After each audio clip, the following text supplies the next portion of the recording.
If you have felt lately that every brand is changing its logo, then you are not wrong. From Pepsi to Burberry, from Mahindra to Flipkart, everyone is going through a glow up. But the real question is, why now? The last few years have changed everything. How we shop, work, scroll, and even how we feel about brand. What used to be physical is now digital first. Logos that were made for billboards and hoardings now sit in your 16 screen. Attention span shrank, expectations evolved, and suddenly old design languages just didn't fit in this always on digital first era. And that's when brand realized it's not about logo change, it's about identity shift. Welcome to Great Branding Era, where logos aren't just changing, identities are evolving. This is Vinith Wala, and today we are going to decode why brands are changing its logo. If I add some sort of value to your life, then please do like, share, and subscribe to this channel so I can keep making such videos. Let's start with Burberry, a brand that was once the face of classic British luxury, and then something along the way lost that charm by chasing minimal modernity. In 2018, Burberry dropped its iconic Night and went with a flat sans serif font because honestly, that's what everyone was doing back then. Clean, simple, and global. But in 2023, they came back. The Night returned, the serif font came back, and the deep signature blue back again. Now that's interesting, right? Why would a luxury brand reverse its rebrand? Turns out this wasn't about design at all. That logo, it wasn't just a mark, it was a memory, a reminder of who Burberry had been over a century. See, creative team realized one thing which is very simple. When you strip away all your brand codes, you also strip away recognition. And without recognition, there is no relevance. Because relevance doesn't come from following trends, it comes from following truth. And that's what Burberry tapped into. The audience they wanted to. Gen Z doesn't care about perfection anymore. They care about authenticity and they want the brands to feel human. In a world of filters, nostalgia has become a new form of luxury. It reminds you of something real and it also makes you feel personal. So every rebrand you see today, it's not just about icons or logos, it's about identity realignment. Brands are now asking themselves, who are we, what do we stand for, and what the next generation want us to feel when they see us. Let's be very honest, our whole world lives in a 16 screen phones and in that phone, complexity dies. There's a lot of visuals to grab on and in that chaos, logo play a very important part. And that is the biggest reason why every brand started going to flat on their logo. No shadow, no depth, no clutter because clarity became survival. Let's talk about Pepsi's rebrand. Pepsi's 2023 rebrand wasn't just a nostalgia trip, it was a pure design strategy.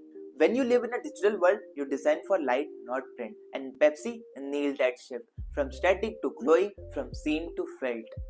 Mahindra did the same thing in 2021 but for a very different reason. The Twin Peaks logo wasn't just about design update, it was a symbolic reset. In Mahindra's case, rebranding was not just about pixel, it was about perception, from made in India to made for the world.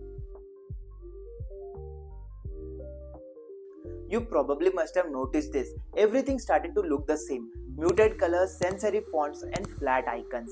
Yes, welcome to what I call minimalism industrial complex. It started as a design revolution, a move towards simplicity, global appeal and digital adaptability.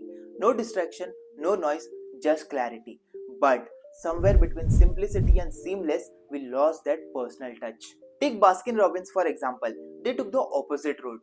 Instead of flattening, they flavored their brand with energy. The refresh brought back bold pastels, playful fonts, and the famous hidden 31. Because nostalgia sells, but vibrancy makes it relevant more again. You know what I feel about this change? See, minimalism might make your logo elegant, but joy makes it more memorable. Paperboard as another example. Paperboard showed how minimalism can still carry heart. They kept the design very simple, but added storytelling to every pouch. Each illustration evoked nostalgia, each color tied to emotion. Their minimalism wasn't empty, it was emotional real estate. Good design is not just about doing less, it is about doing more with less. See, minimalism was never the enemy, reputation was. Because the next era of design will not be about being minimal, it will be about being memorable. So after years of going flat and minimal, brands are now realizing it is not enough to look clean, you will have to feel alive. You know what is going to be the next big shift? Brands rediscovering their authentic shelf and connecting not only through design but also through meaning. Because logos may have changed, but what's really changing is culture. You have noticed how suddenly every brand feels different, right? It's not the logo, it's the vibe. Think about this. Back in 2010, India was changing very fast. Smartphones were new, Facebook had just entered, and suddenly the internet didn't feel foreign to us. We were feeling global for the first time.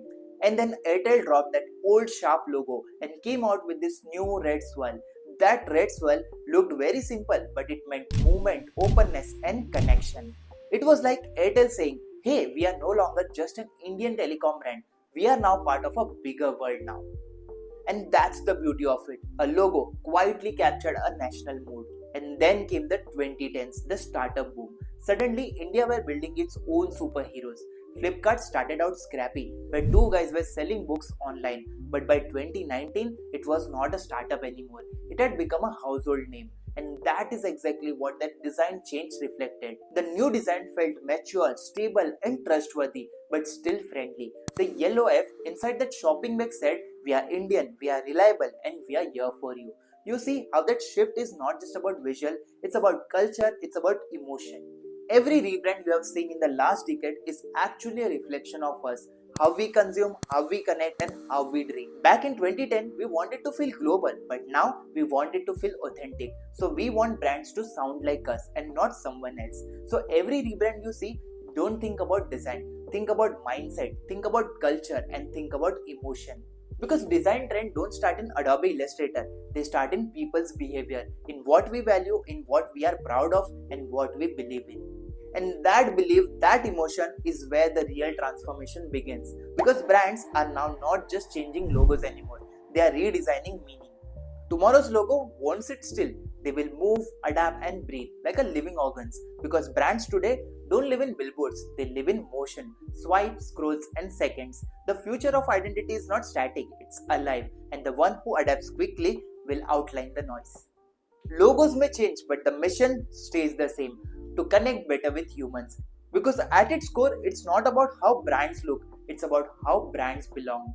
If you love decoding how brands think, evolve, and design for emotion, welcome to the community. Like this video and comment down your favorite part of this video which made you feel smarter. And yes, subscribe to the channel for more marketing story which will make you feel smarter for sure.